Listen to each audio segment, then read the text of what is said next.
Hi, I'm Peter Reynolds, and welcome to Pros and Conversations, the podcast that explores what it takes to be successful, whether you're from the world of business, science, or the arts. Today, we're going to talk about retire versus rewire. For some of us, at the end of a long career, we want to just put our feet up and read a good book on a sandy beach. But others look for new opportunities to create work on their own terms and essentially get paid for what they know rather than what they do. And someone who gets paid for what he knows and what he does is my co-host Damon Adachi from Sevenfold Marketing. Damon, welcome. Hi, thanks for having me again. I'm not in my bedroom. I'm in a hotel room. But, it's Have Podcast Will Travel. So I'm ready this morning to be the Dr. Watson to your Mr. Sherlock Holmes. Let's go. That sounds great, Damon. And you know what? I'm going to get you just to push your microphone back a little bit just because you have such a powerful voice that it is coming through loud and clear. But glad to have you. Yeah, essentially, we're seeing a lot more people now. They get to the end of a traditional career, and instead of going and moving down to Florida, they're writing that great Canadian novel, or they're starting a whole new business. Yeah, it's when you have the creative drive as an entrepreneur, it's hard to shut that off.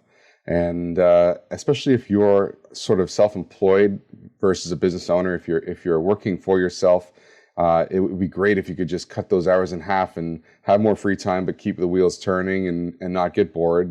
And that's the ambition for most of us, in my position anyway. Yeah, 100%. And today we have a guest who can really talk about that from both sides of the equation, from the, working the sort of traditional job, retiring, and now, moving into sort of entrepreneurship. And that's Steve Kee, who is owner of Steve Kee Communications. He's a news anchor at Zoomer Radio, a podcaster, and a former communications executive. Steve, welcome to Pros and Conversations. Well, thank you so much for having me. Steve, I'm wondering if you could take us back a little bit and sort of walk us through that decision to retire, because you did so at the tender age of 59. But when I look at the stuff you're doing now, it seems like you're even busier than before. Busier in a different way, busier on my terms. And when you're working in the corporate world, you're always answering to somebody. Not that you don't answer to your clients or the people that you're working with, but you can almost do things on your own terms. I spent the better part of 40 years working. Started in media, went to corporate communications, and now I feel I've come full circle working some media and podcasting and corporate communications work right now. But it was a long process, but a much needed change in my life. Yeah, and now, I look at just doing a bit of research. I mean, on all the stuff you're doing now, full transparency, you and I met when you were working at the Insurance Bureau of Canada, and being their spokesperson, and I was essentially the camera person, trying to make you look good, although that didn't take much work. You were my paparazzi, yeah. Following you all across Ontario, getting every word that you said, absolutely. But it's interesting because I look at now as you've moved on to rewirement, as it were, and you have a podcast. You went back to radio, which must be exciting. And you're also really involved in the community. You have to, I'm a planner in my life. I'm a person that likes my ducks in a row.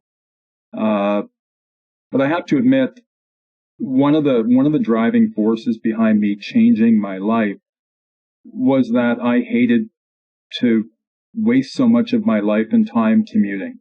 Mm-hmm. And I live an hour outside the downtown core.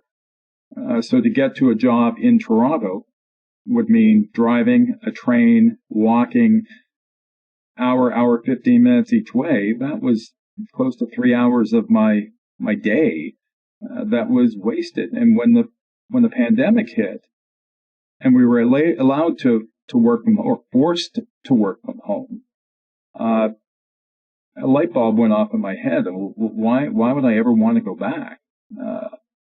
So you start to lay the groundwork for what you might want to do next. And clearly the last, 3 or 4 years at my job at Insurance Bureau, while the work was interesting, I wasn't happy and I needed to change. So I did it. It's nice to be able to call your own shots like that. And you're right, the pandemic changed the game for a lot of people. But even prior to that, I'm so interested in your long tenure in communications. How have you seen the world of communications change with the advent of so much social media and technology and everybody being wired in 24/7? Let's take one huge step back. And I go back to my first job in radio. And I was working full-time and going to college full-time. And I went to work for a network that's no longer with us called CKO, which was really the forerunner of what you see on the all-new stations like 680 and such today. I was working on a typewriter. We were using carbon paper. Everything was on tape. The fax machine was like this revolution. We didn't have to take dictation. That type of early technology. And then moving to my first corporate communications job, leaving radio, which was my first love, to go work for the Toronto Stock Exchange for a job I thought, I'll try it for 6 months or a year and get over the fence and into corporate communications. And I spent 20 years there. And just watched the massive change in technology. But it was around 2000 when, we started to get into things like the World Wide Web, and the flow of information. And at that time, chat groups and that were such. So information was going all over the place. You're right. The fast forward to social media, which really dominated the last decade of my work in corporate communications.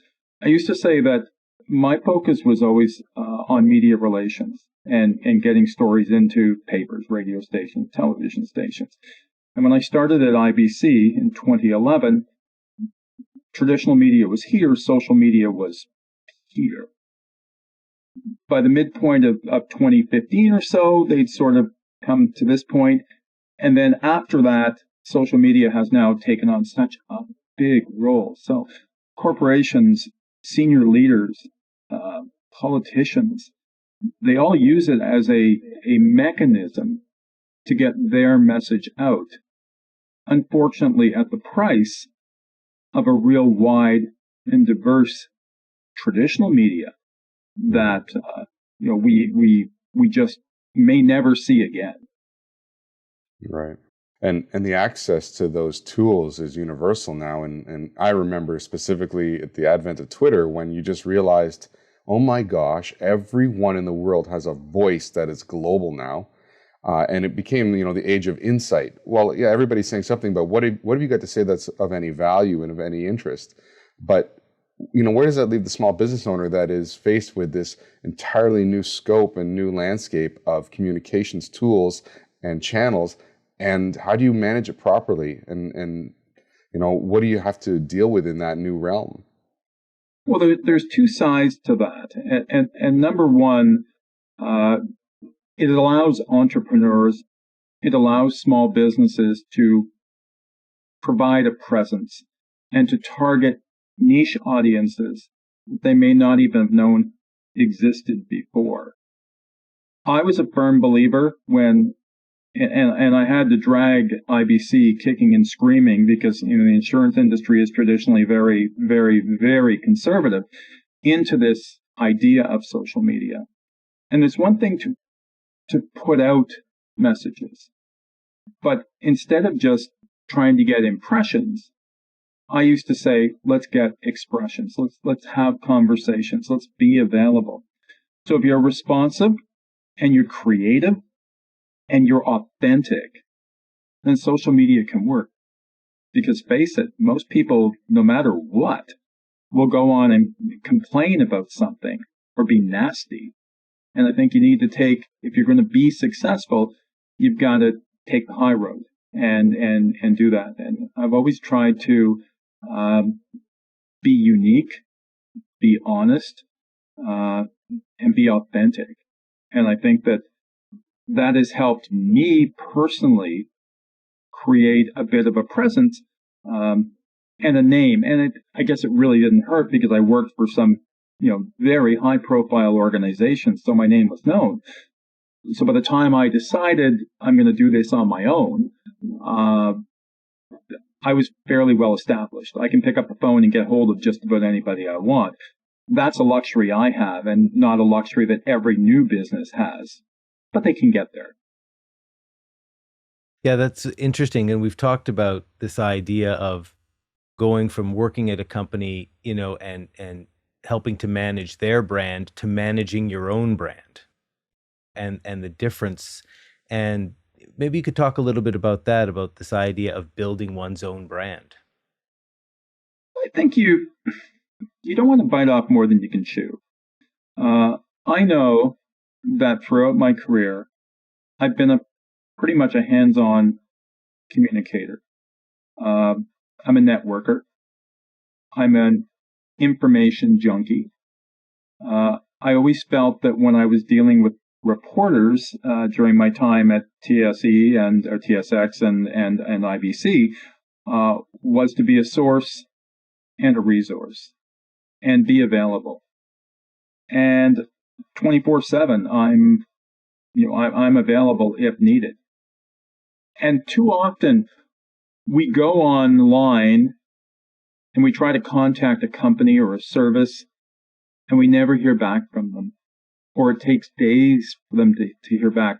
Not all companies, some are very good at it, but it's something that I think will be that it differentiates you from the crowd. And if you're thought to be reliable, if you're thought to be available, then people are going to come to you. As far as my own personal brand, I tie that to the fact that I was very lucky to work on some tremendously important files, which meant I was put into the mix. And you have to be careful that you're speaking for that brand or for that organization or for that company. You're not being self-serving and trying to build up yourself. These two things just happened to come together for me, and that's where I was very fortunate with that. That's really interesting because when you say don't bite off more than you can chew, this idea of building your brand. And I know for myself, that was something where when I looked at, as a video production company, what are those attributes, that I could really focus on? And the challenge is if you try to focus on sort of quality, if you're sort of like high quality videography or high quality, video production, everybody says that. And it's sort of hard to compete in that space. And with my clients, very similar to what you just said, the idea was I'm available anytime. So if they need early morning shoots, if they need late shoots, my day doesn't end on Friday. I work the weekends. And that ended up being something that I became known for, and at least in some way separated me from the crowd. I think the other thing that was important when I decided to get out of the corporate world and work for myself was to pick what I thought was an underserved marketplace. I live in Durham region, which for those who may not know is east of Toronto.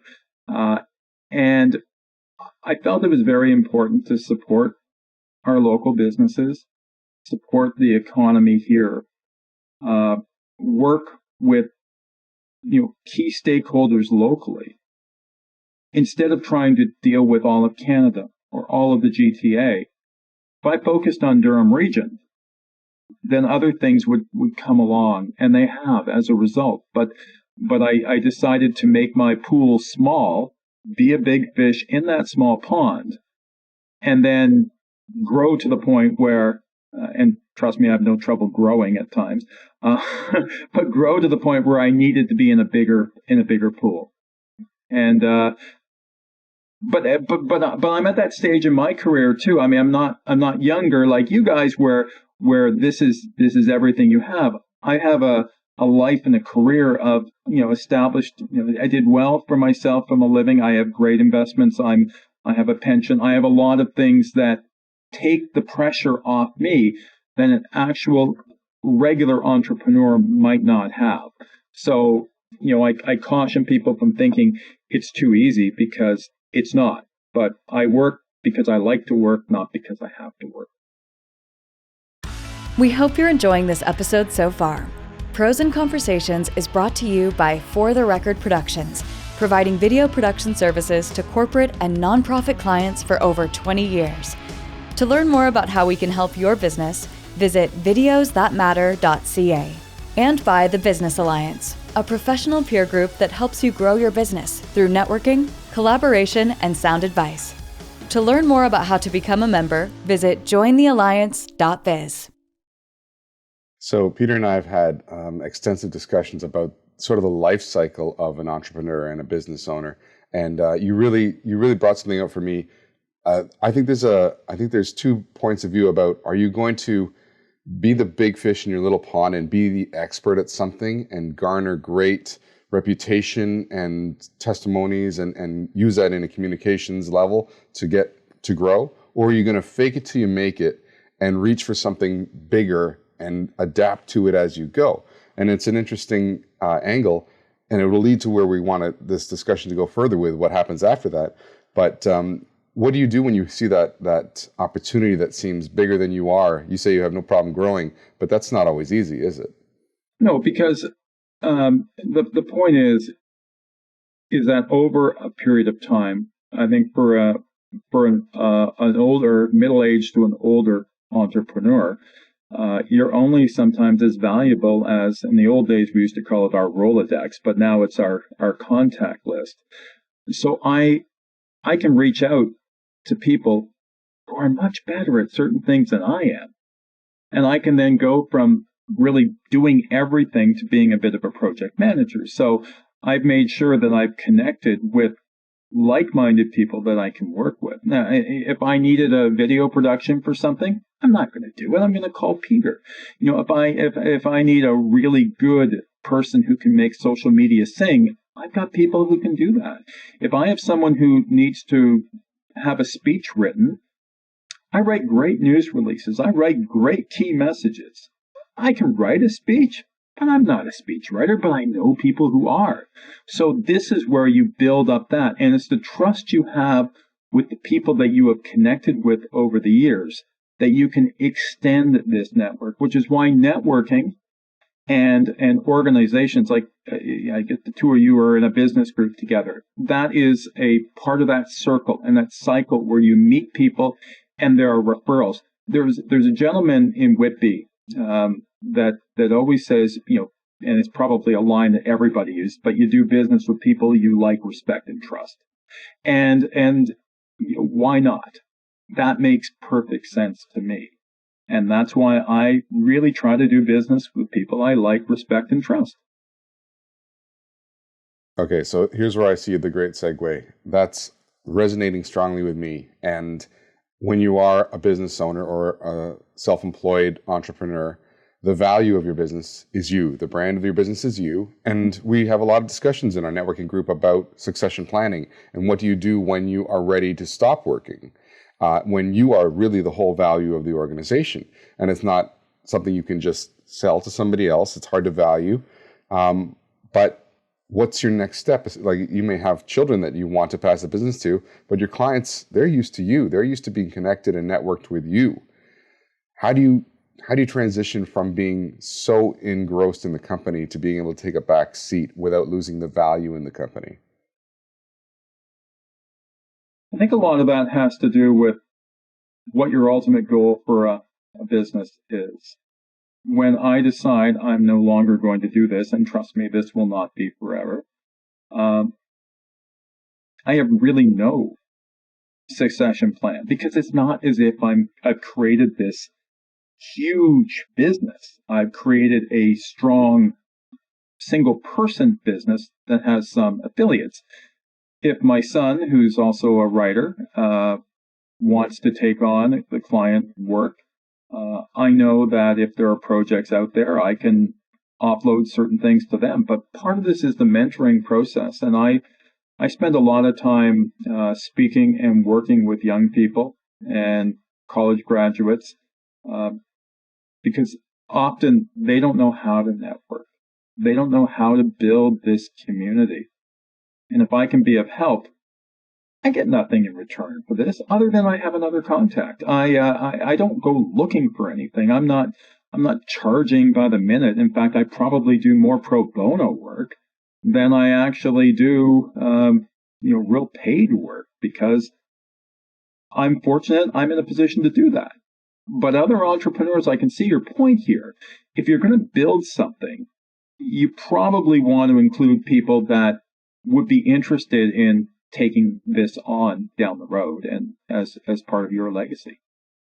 Yeah, my succession plan was always they just find me slumped over my camera, hopefully in my late 90s.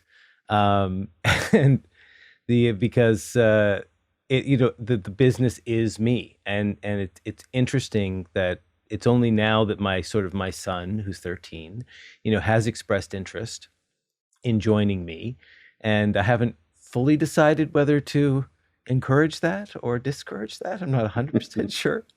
But absolutely, I think building that team around you. I mean, I've had to, it's very interesting how things, some people, when I started in this industry, people were starting big production companies, or they had 10 staff, and their overhead costs were really high. And for me, it made more sense for it to be sort of a solopreneur situation and to build the team around me, and to surround myself with people who are smarter than me.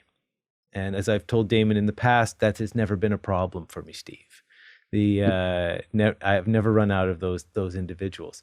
But I think it's interesting because for myself, networking is really important, but it also takes time. And I think maybe new entrepreneurs think that, networking and building those relationships is something they can turn around, fairly quickly when they can't. Well, there are shortcuts to this as well. Again, you're part of a business group. That gives you an opportunity to do that with people. One of the first things I did before I even left IBC was join the Whitby Chamber of Commerce. It was an opportunity to meet new people, and a lot of work has come as a result of that, and a lot of meetings, and they hold a lot of events, and I thought it was a really great thing to be involved with. But there are service organizations that you can belong to in your community. You can become active. I'm also chairman of the Downtown Brooklyn Business Development Committee, and I've been doing that now for about 5 years. And again, that helps me link up and coordinate with local businesses on a committee that tries to help them grow and prosper in my community, which, to me, I'm so committed to that I want that. And now I have people that, I call not only colleagues, networkers, but friends. And that helps. That I think is something that maybe entrepreneurs and small business owners overlook, is the value of giving back. Not just the value of giving back to the community, but how it can benefit your business. You need to take a good, hard look at yourself, who you are, what you offer, what you can do. It was as a result of business relationships that I've had a lot of recent opportunities. Everything from speaking opportunities at someone's event or book launch to being involved in some local issues on local committees, or even the radio station job is as a result of the seeds I planted back in the 80s. So the long game, Steve. You really are playing the long game. I have a huge long game, which means that I better network with some nurses and healthcare workers, so as I age, I'll have people to take care of me. It's interesting to me. It's very affirming to have this conversation with you, because you've said such great things about following a path and planning for your success. And, I get involved in some things that I find are not core to my business, but core to my values. And, I'm doing not so much pro bono, but maybe volunteer work and getting involved in the community. And I sit back and I say, this is taken away from work hours. And I don't know really where this leads, but you're giving me the right sense that it all is moving down a path to more connection, more success, and things that come to fruition down the road that you may not have forecasted strongly, but you're doing the right things to build to the right place. I think that we all need to take a good, hard look at our lives, our values, our value proposition. And years ago, when I was at the stock exchange, I met a woman by the name of Victoria Rice, and I remember to this day. And I was struggling for a period of time after leaving media and going into corporate communications. And she pulled me aside and said, I'm going to give you a piece of advice. And I said, well, what is that? And she said, you need to proclaim your rarity. And that phrase has stuck with me to this day. To me, that was taking what you do best and making the most of that. And part of that was I was an engaging personality. I was good at speaking to reporters. I was very much available. So I evolved my own job at the Toronto Stock Exchange into being involved in any and all opportunities and talking up the exchange wherever I could. And that was a huge help to me. And then other mentors, and my life has been filled with tremendous mentors. And often we don't ask for help. We want a meeting, and I tell this to the kids I talk to today. Have an ask for me. I may not be able to help you, but I may know 2 other people that can help you. Everybody needs to have an ask. So now, instead of me doing the asking, people are asking me. So that's where the circle has sort of closed. And I think that any kind of advice is that if you're doing something you love, you're really never working. Mm-hmm. Right. So Peter let us know earlier that his succession plan is to work himself to death. That's not my plan. And let's get back to the teaser we threw out at the opening. The whole concept of reinventing yourself, or perhaps evolving in your business, and rewiring versus retiring. Is that your own coined phrase? Did you come up with that? I think that's brilliant. Former boss of mine, named Sally Turney, who I adored, when she retired ahead of me, even though we were the same age, she talked about rewiring. And I'm sure Sally will see this at some point, but it stuck with me. And it made sense, because after leaving the corporate world, she went on to so much work that she, has to turn down things, and is enjoying her life, and now a grandchild and the whole thing, much like me. And it's just, we can enjoy our life. So that's part of the rewiring. And I'm now a firm believer, and I will talk to anybody about that, because change is good. Change is scary, but change is good. And now I can't even think of what my life was like before, because my life today is better. And I have great family and friends, and a wife who's supportive, even though I drive her crazy. But everything has sort of come together, and to the point where I can look myself in the mirror in the morning and say, hey, it's going to be a good day. Even today, when I'm going to be working again, and this afternoon and into the evening, I'll be tired by the end of it. But I'm doing something I love.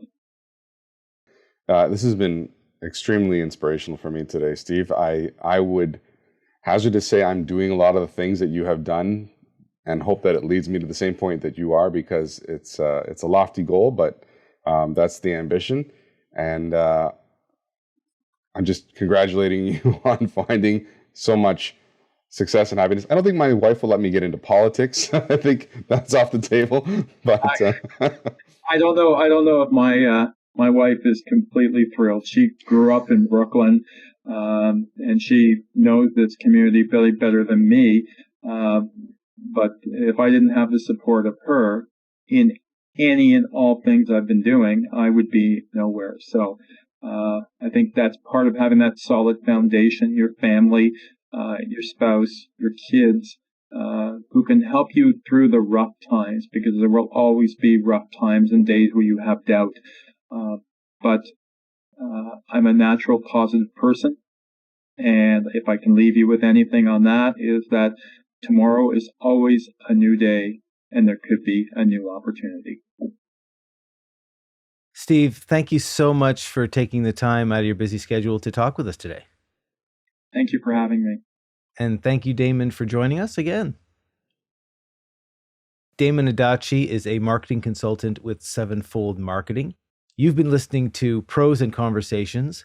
I'm Peter Reynolds. If you're enjoying this episode, please be sure to like and share and leave a comment. And thanks for listening.